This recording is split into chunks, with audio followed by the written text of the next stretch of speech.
Hello and welcome to Hoods, Columbia College's inside look into some of your favorite Chicago neighborhoods. I'm your host, Jessica New. This is the third episode of Hoods, and Lincoln Park is focused on the great entertainment you'll be able to find in the area. To start us off, we're getting up close and personal with the theater scene thanks to Kylie Marino. But be sure to stay tuned because Haley Benson, a Columbia College music theater student, will be joining us in the studio performing a monologue you won't believe. But without further ado, take it away, Kylie. That's the lovely thing about Chicago theater is that there are a lot of theaters in this town, and each one of them does a different thing. And the funny part is Chicago audiences will handle all those theaters. The passion I found during high school, doing plays and things like that, and that sort of set me off on my path.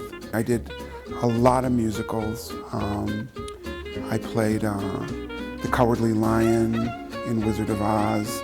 I played marrying Sam in Little Abner. And out of those 4 years, I also had some opportunities to direct. I realized this is what I want to do with my life. Victory Gardens gave me actually one of my first jobs when I first got to town. The original artistic director, Dennis Zacek, cast me in a show, and I had that relationship with them for many, many, many years. And when this play called The Whale came up, my name had been mentioned as a possibility.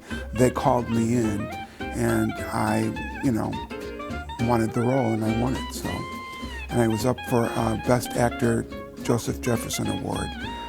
I played a 600-pound man in the last week of his life, and he's trying to make amends with people. He knows he's dying, but he's still in denial about it. And there's many, many, many layers. I've worked at most of the major theaters companies here in Chicago as an actor, and I ran my own theater company for almost 20 years called Center Theater Ensemble. That was up in Devon, on Devon and Glenwood in Rogers Park. Victory Gardens has been in that area for many, many, many years. They used to be in the space where the Greenhouse Theater is now. The new theater is in the old Biograph Theater. I think it's a great area. They have, sophisticated audiences. The Apollo Theater, where the $1 Million Quartet is at, that's right down the block from there. So it's a very vibrant neighborhood, Lincoln Park. Anytime any theater goes into any neighborhood, it ups the quality of the neighborhood.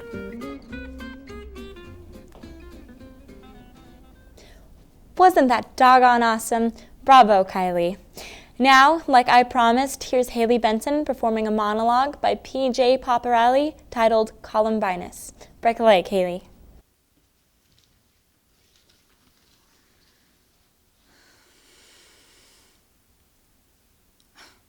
I just don't understand. Jesus, tell me, is this normal? Is it healthy? Because they loved their lives. I remember they were always smiling and laughing and happy. Those faces, those photos on the cover of my teenage spiritual guide from youth group, those faces, not this one. Look at this face. Why isn't it on your book? Look, I'm sorry, but this whole feeling of being saved, or at least knowing I'll be saved, it's making me sick. If this is what you went through, then fine. Okay, I get it. I understand suffering. But why? Why torture me? Because they tortured you? If so, then take me right now. Because death on a cross or a few hours of suffocation is nothing compared to the next 4 years of the looks and the smirks and the fuck-offs. You tell me, Lord. I don't know. Maybe that's why your teenage years were such a mystery. You didn't want anyone to know.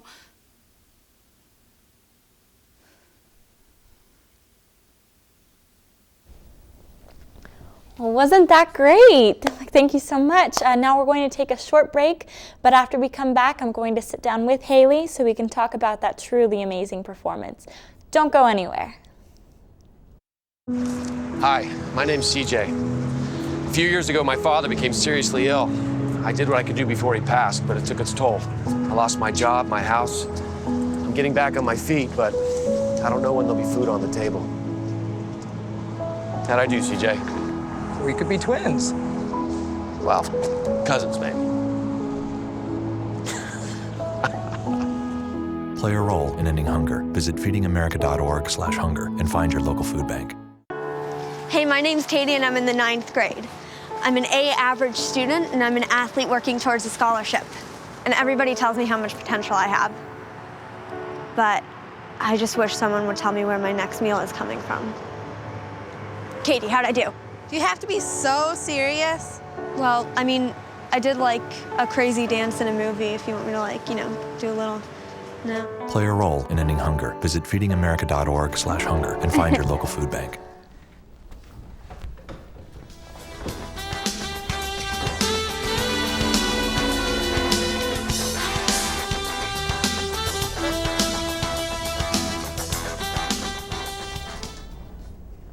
Welcome back to Hoods Lincoln Park Edition.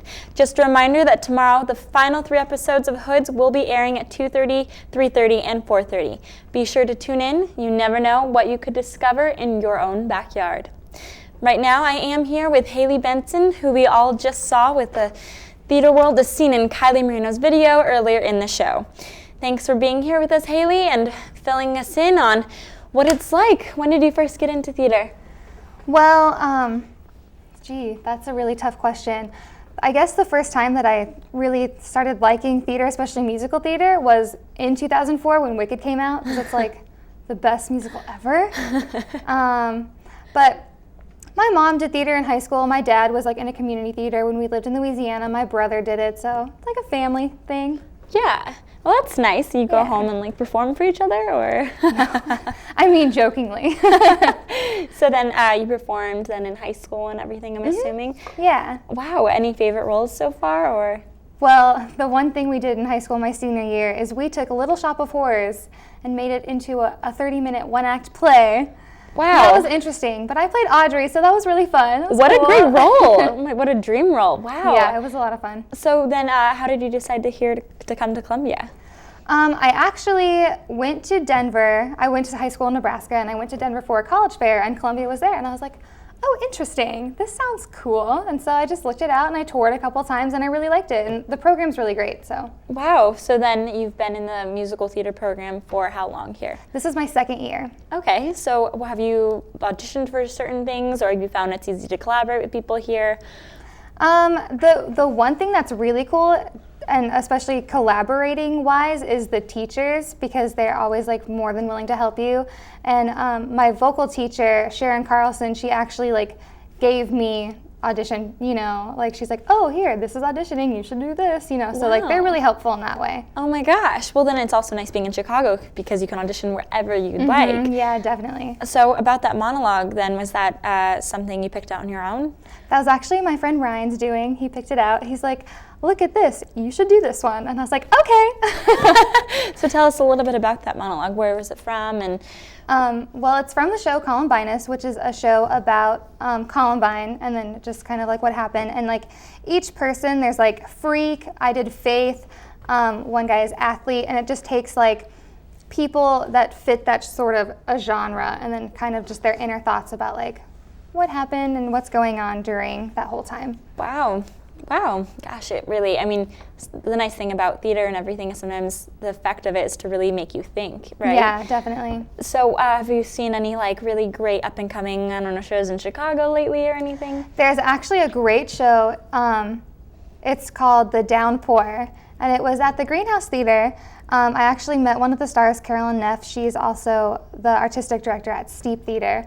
And it's actually moving to Broadway right now. Wow. I saw one of its last performances, but it was, oh my gosh, amazing. And the thing I love about especially theater in Chicago is just like the black box spaces that we work in. Right. And I was literally in the front row. She was like this far away from me, performing, and like it really brings you there, and that's what I love about it. But it was an amazing show. Wow. So so that being said, everything that you love about theater, like, are you hoping to, end up going to New York with it? Or?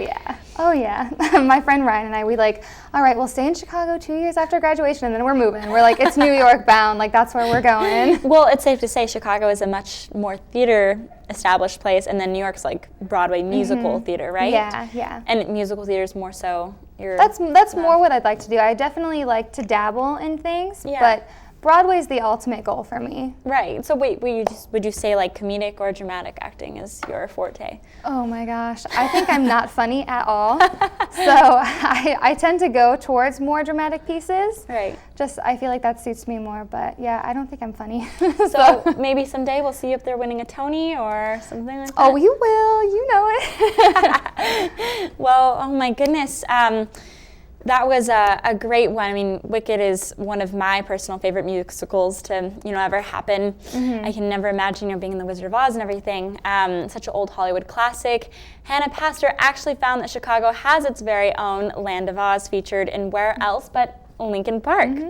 In our next video feature, Down the Yellow Brick Road we go. Let's see, it's Hannah. Located in the neighborhood of Lincoln Park, right at 2021 North Burling Street, is Chicago's very own Land of Oz.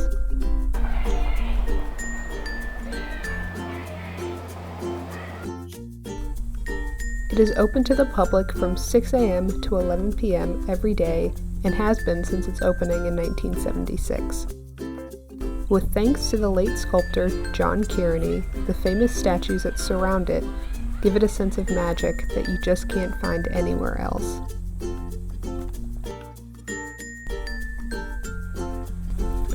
Along with the statues, Oz Park also offers playgrounds and tennis courts to its lovely witches and wizards who visit.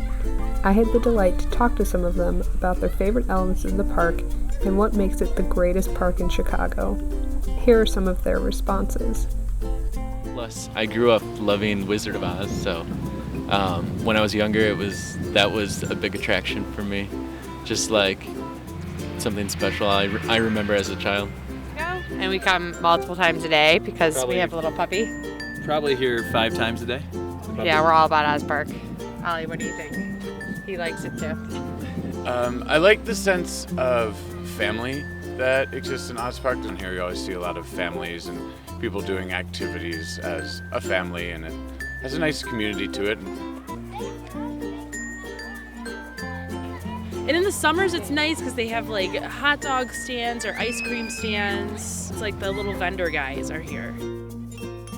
You have to see all the statues, like the Dorothy and the Scarecrow and everything. I think it's kind of fun to check out all the, statues of the Oz characters around the edges.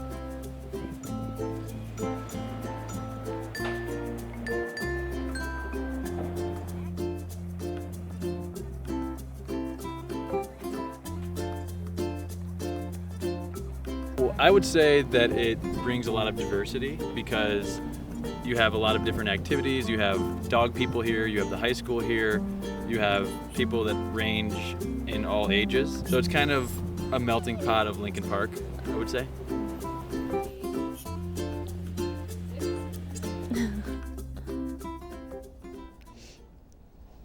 Thanks so much to Haley for being here today. We hope that you've been enlightened about the amazing entertainment opportunities available to you in the flourishing neighborhood of Lincoln Park.